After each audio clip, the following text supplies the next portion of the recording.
একটা responsible journalism চাই, একই সাথে রেসপন্সিবল পলিটিক্স চাই। আমরা কিন্তু কোন দিকে যাচ্ছি এটা আপনাদের বোঝা উচিত।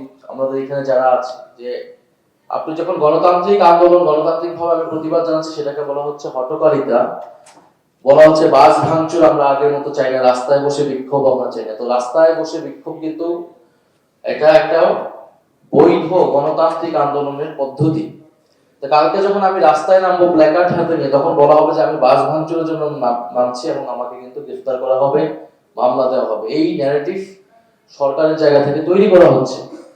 ফলে বিরোধী দল সংসদে কথা বলবে, সংসদের বাইরেও তারা কথা বলবে। এটাই গণতান্ত্রিক একটা রাষ্ট্রের চরিত্র, গণতান্ত্রিক আন্দোলনের চরিত্র। গণতান্ত্রিক ভাবে, অহিংস ভাবে আমি আমার যে কোনো কথা প্রকাশ করতে পারি। ফলে সেই জায়গায় আমার কাছে মনে হচ্ছে যে গণতন্ত্র সংকুচিত হয়ে আসছে। সেই জায়গায় সাংবাদিকদের কাছ থেকে, বাংলাদেশের গণমাধ্যমের কাছ থেকে আমরা সেই নিরপেক্ষ ভূমিকা চাই। আমরা অন্তর্বর্তী সরকার সবাই বিভিন্ন সাংবাদিক প্রতিষ্ঠানে অগ্নিসংযোগ থেকে শুরু করে এই ধরনের ঘটনা ঘটেছে, আমরা সেগুলোর প্রতিবাদ জানিয়েছি। নগদ নিয়ে এলো হার না মানা হার অফার। সর্বনিম্ন 10,000 টাকা রেমিটেন্স নগদে পাঠালে থাকছে স্বর্ণের হার জেতার সুযোগ। আমরা সাংবাদিক হাউস বা তাদের নীতিমালা ভিন্ন হতে পারে, আদর্শিক ভিন্নতা থাকতে পারে, কিন্তু আমরা কখনোই এই ধরনের সহিংস পদ্ধতিকে আমরা কখনো সমর্থন করি না। একইভাবে আমাদের বিরুদ্ধেও যেসব সকল মিডিয়া, বোঝাই যাচ্ছে এটা খুবই রাজনৈতিক, ব্যবসায়ী স্বার্থ জড়িত, রাজনৈতিক স্বার্থ জড়িত, কিন্তু আমরা এখনো গণতান্ত্রিক ভাবে এগুলো প্রোটেস্ট করে যাচ্ছি, কথা বলে যাচ্ছি। এবং সরকারের কাছে আহ্বান জানাবো যে যারা এই জুলাই গণঅভ্যুত্থানে যে সকল সাংবাদিকরা শহীদ হয়েছেন, আহত হয়েছেন, তাদের যাতে তাদের ব্যবস্থা সরকার করে, অন্তর্বর্তী সরকারের সময় নেওয়া উদ্যোগগুলো যাতে চলমান রাখে। এবং সাংবাদিকদের তাদের বেশি কিছু চাওয়া নেই, তাদের চাওয়া তারা সঠিকভাবে তাদের পেশাদারিত্ব কাজটা করতে চায়, সেটা যাতে সরকার বা কোনো রাজনৈতিক শক্তি সেটার বাধা হয়ে না দাঁড়ায়, তারাও নিরপেক্ষভাবে কাজ করবে। আমরা একটা রেসপন্সিবল জার্নালিজম চাই, একই সাথে রেসপন্সিবল পলিটিক্স চাই।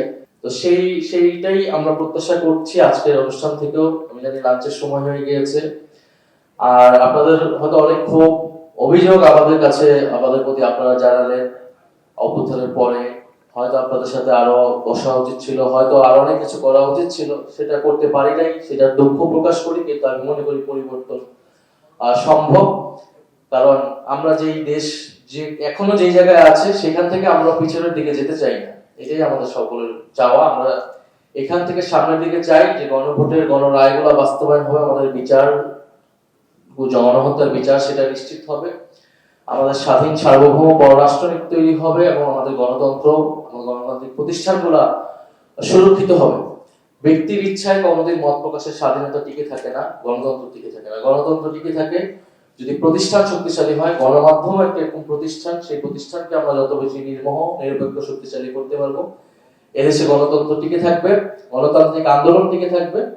ফলে আপনাদেরকে আমি আবারও ধন্যবাদ জানাচ্ছি, যারা আমাদের এই গণঅভ্যুত্থানে ছিলেন, আমাদেরকে সহযোগিতা করেছেন।